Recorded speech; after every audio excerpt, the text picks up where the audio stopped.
I love starting the videos like that.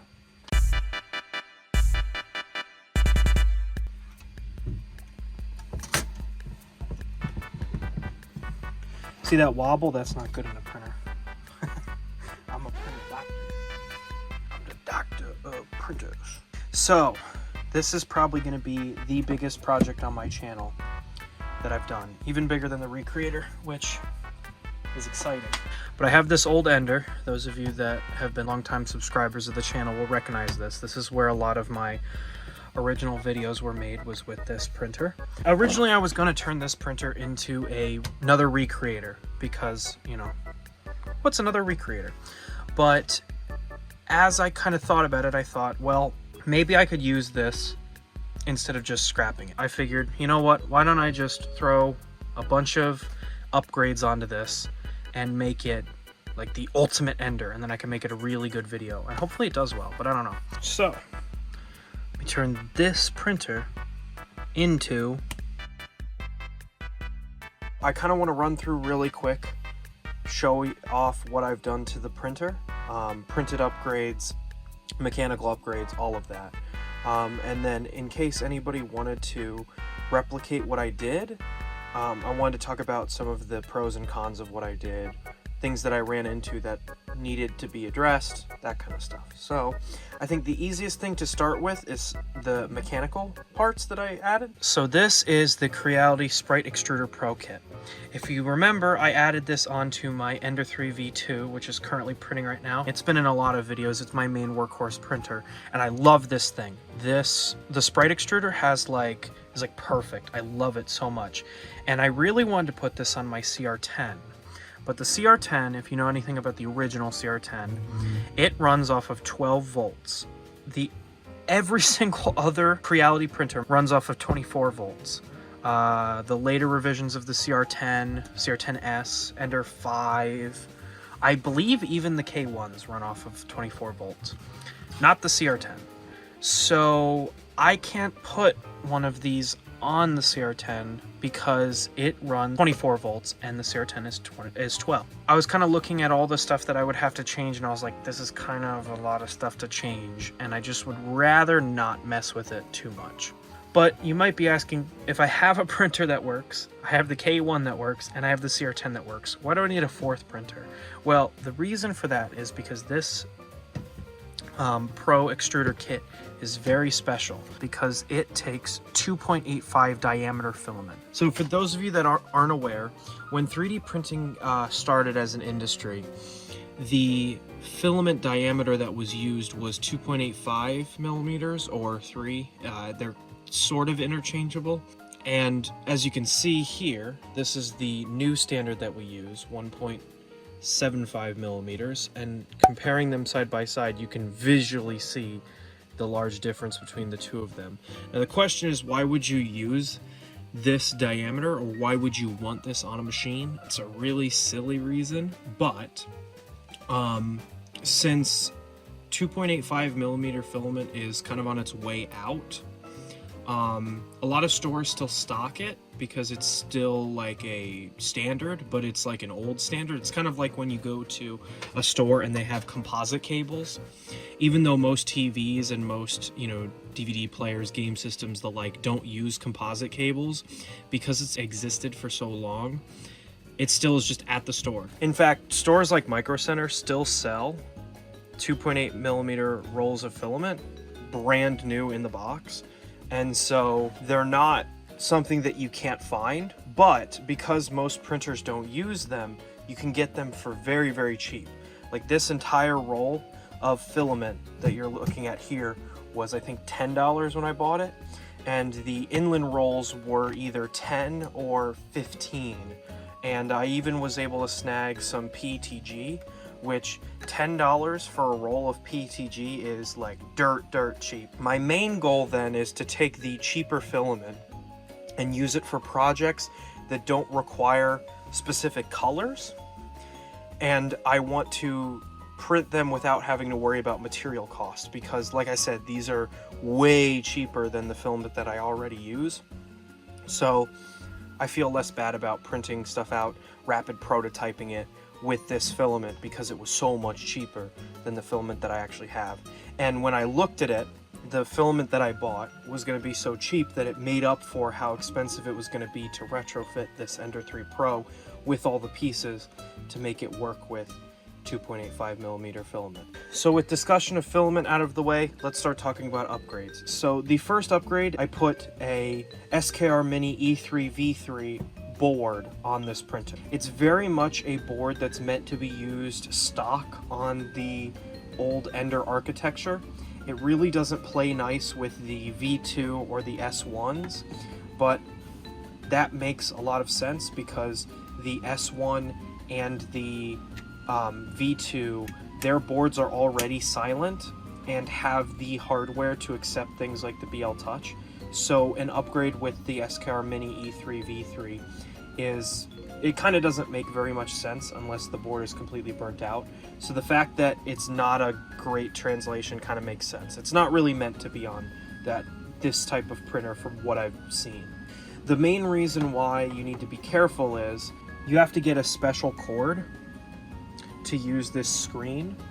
I ended up buying one right from SKR rather than making my own. You technically can make your own by hand soldering it, but I just didn't want to go that route because I didn't want to mess up the board or the screen, because on Amazon the cord is like $6, $7, something like that.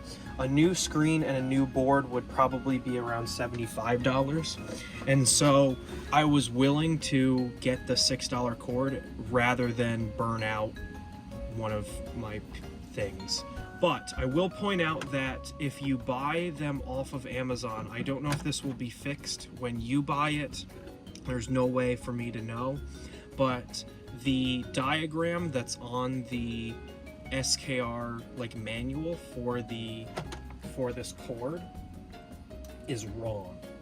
You actually need to flip this the other way around. The line on this needs to face up. So if you're looking at the pins on the screen, the line needs to face this way. For firmware, I used the professional firmware. I did a self-compile of it to work with the SKR board, the Sprite Extruder, the BL Touch, CR Touch, and you have to have the screen to get it to work. That is why I upgraded to use this screen instead of the monochrome screen that comes with the Ender 3 Pro, why I needed this special cord, all that. You need this screen to use that firmware, and that firmware is such a game changer to me. I felt that it was necessary to buy the cord and the screen as opposed to just use the monochrome screen. You technically probably could get away with doing this without those upgrades with the screen and the cord, but it just helped me so much more to have that firmware, because it is such a big game changer that it was worth the extra money for the screen and the cord. So the advantages of this firmware is that it lets you really do anything you want with the printer without having to recompile firmware. It's not as extensive as something like Clipper, but to me, it does everything that I would ever want and more, so I really have no complaints with it thus far. So first off, it lets you do hot end and bed PID right in the printer. You don't need to hook it up to something like Octoprint to do something like that to get into a terminal. As such, you don't need to type any commands to save the configuration. It just lets you save it all right there, which is super, super nice. Aside from that, it also lets you change the sizing of the printer itself, so you can change your offsets, all of that right in the printer, so you don't have to worry about that in the firmware, which is really nice. And it also lets you do all of the homing stuff right in the printer, so you don't have to worry about using any third-party peripherals. So you can do bed tramming, the bed probing, and the Z offset wizard all in the screen without changing. I even hear that there's input shaping that you can get with this firmware. I haven't delved into that because, in my opinion, I think input shaping isn't super necessary for a printer that only goes 50 millimeters per second. but that's something that there's an option to look into if that's something that interests you, which the option is just enough for me. So that's why I made the choice to go with this cord and the screen as opposed to the monochrome screen. Made it much easier to get firmware. I didn't have to like write this extensive custom firmware. I was able to just get the professional firmware, which saved me so much time. Moving on to the sprite extruder and the Z probe. I started off using the BQ micro probe. I'm not a fan of this one. It doesn't work with the stock firmware. There's some special, I don't know, like thing in the firmware that you need to comment so that this can work properly. It doesn't use the same architecture that all the other probes use, and I can't find anything online for that yet. I think that's because this probe is fairly new, and from what I've seen, with all of the Big Tree Tech hardware is very good. The software needs a lot of time before it's workable. For instance, the board, I bought this board almost 2 years ago, and it's just now getting to the place where it's a drop-in replacement. When I bought it, you had to like make your own firmware, and you had to do like all this stuff to get the board to work. Now you can just drop it in and get firmware online, which I realize if you're going the route of custom doing all your printing, you probably should have the ability to make your own firmware. So I guess that's sort of on me. I won't fully place the blame on Big Tree Tech, but it is a little bit frustrating, so we'll see. I had this extra probe laying around from my CR10, which is currently offline, so I just subbed it in for right now, and hopefully down the line I will sub this back in and use the micro probe instead of the CR Touch. But for right now I can't, because something's up with the firmware, and I just wanted this to be done, and I didn't want to have to mess with the probe anymore. So it does work, just not with this probe. So maybe look for a future video where I'll make an update talking about the micro probe. The sprite extruder is just a sprite extruder, but the difference is it takes 2.85mm filament. Took a little bit to get this working because it seems like the actual like infrastructure of this is really made for a 1.75mm filament. It's not made for 2.85. I had to drill out the center.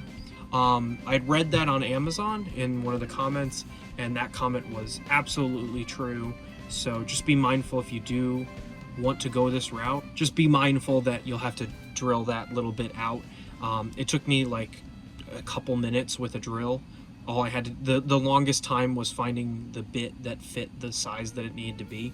So once I tell you which bit it is, you'll save all that time that I spent. I did loosen the tension on this, but I also loosened the tension on my 1.75 sprite extruder, so that might just be a thing where the factory workers tighten that to make sure that it's okay during shipping. I have no idea, but this bolt that's right there, you need to loosen that because it is very tight, and then it won't let the filament through. That's pretty much the basics of the sprite extruder. Nothing else really changed. So I think that's pretty much it for hardware mods. Now we're gonna go into printed mods. I'm really excited to talk about these because I think they're my favorite part of this build. I will link all of the printed files in the description, so if you're interested in adding these to your printer, go for it. First one, most apparent that you can see here, are the aluminum extrusion covers. I have wanted these on my printers for a long time because so much debris and crap builds up in these aluminum extrusions, and so this design helps so much in keeping this cleaner. It also just looks more professional. Even though you can kind of see the gaps in between the pieces, I still think that it just looks so sharp looking at it from a distance. And I love them so much, I added these to my V2, and the two of them next to each other, being the blue and green, look so good. Second thing I want to talk about is the feet for the Ender. So the reason that I added these was because I wanted the board to be up so that it could vent easier, but I also just liked the look of these. A lot of the feet that I see are just like one piece on each of the feet. I really liked this middle part. They went in okay. I printed this before I made massive changes to the way that my K1 slices, and so you can see kind of rough layering on all of this. That was because I made a change in my slicer, and so technically my printers are better looking now. But if I were to take all of these off, they would break. Because the tolerances were really, really close on all of this. I would attribute that more to my own printing rather than reflective of the models themselves, but just be mindful that the tolerances are a little bit tight on the feet. I had to hammer those in with a rubber mallet. Going here to the back, this is another one of my favorite updates to the printer, the power supply relocation. I hate that on the old Enders, the power supply is mounted directly on the back part right here. I really like it below here. Super nice. It also means that now the switch is in the back here so that you can just reach back and flip it rather than having to reach to the side. In all of my setups, I normally keep my printers close to the wall, and so it's a lot harder to reach over here than it is to reach over here. The relocation also allows for, in the future, if I wanted to do a dual Z axis, I could add the dual Z axis without having to make very many changes to the printer infrastructure itself, which is really nice. The one thing I do want to point out is if you decide to do this mod in particular, the power supply moving, you will need to redo 2 of the cords for the power supply. Even though the board is here and the power supply is here, that length is just longer than it used to be, and so it can't do it.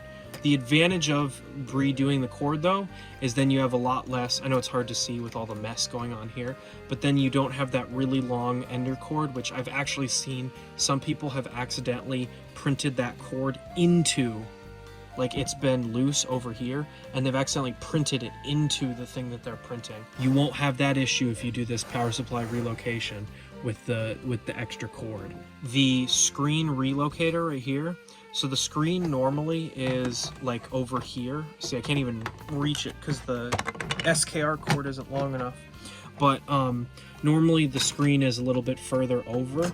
The default bracket with the V2 is like it starts right here on the printer rather than up here.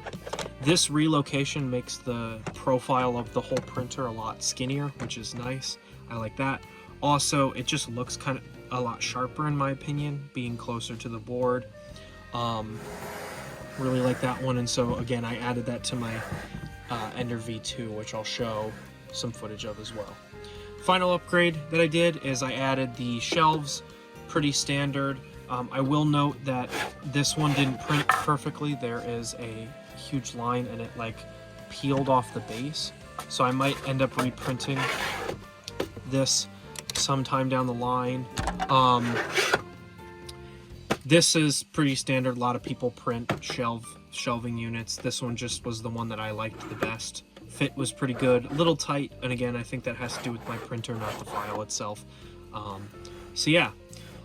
All in all, oh, the last printed upgrade, I don't have it on the printer right now because as soon as I put it on, it snapped, the pieces snapped, and that's due to my error. I headbutted it as I was messing with the printer. Unfortunately, I don't have footage of that. It was really funny, but I headbutted the spool holder and it snapped this piece. And so I need to reprint this. I'm looking at making this one again.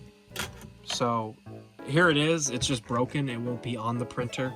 Don't know when I'll get that finished because the one that I have works perfectly. I have no issues with it. So this is kind of a superfluous upgrade, but what I plan to use this for is Etsy orders. To open up my Etsy store, I actually haven't made a video about these yet, but I have these. My most popular model on printables is these straw holders, and so the plan is I'm going to open up the Etsy selling these and maybe some cosplay stuff, but the hope is to print out a bunch of these on this printer. Then I'm not interrupting my regular workflow, so I can still get my regular videos out forever. The other thing is, while I'm taking breaks in between, you know, Etsy orders, I can make cosplay pieces on this because, again, the material's cheaper, and so it's less of a risk to print big things that might fail because, again, the material's cheaper. So the two next big projects that I'm working on are my CR10 and my Monoprice Mini Select V2. My plan with the CR10 is to add a new hot end and extruder to that printer and do a bunch of board and piece relocation so that I don't have to have that big box that the CR10 has underneath the printer. I've already extended the legs, which is a short video on my channel. Please go check that out. The Mini I haven't even shown at all on my channel, but it is one of the oldest printers that I have, so it would be really cool to get that fixed up.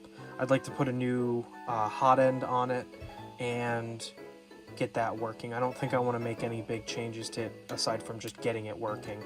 So yeah, I hope you found this video interesting, enjoyed it, and possibly maybe you took something out of this that you'll use for your own printing. If you're interested in any of the printed upgrades, I will have all of those files in the description for you to print and use on your printers if you're doing it something similar. So feel free to leave a comment down below and I'll try to field those and answer any questions about specifics. I pretty much went into everything that I did here, and I hope that's all good. Thank you all very much for watching, and I will see you in the next video.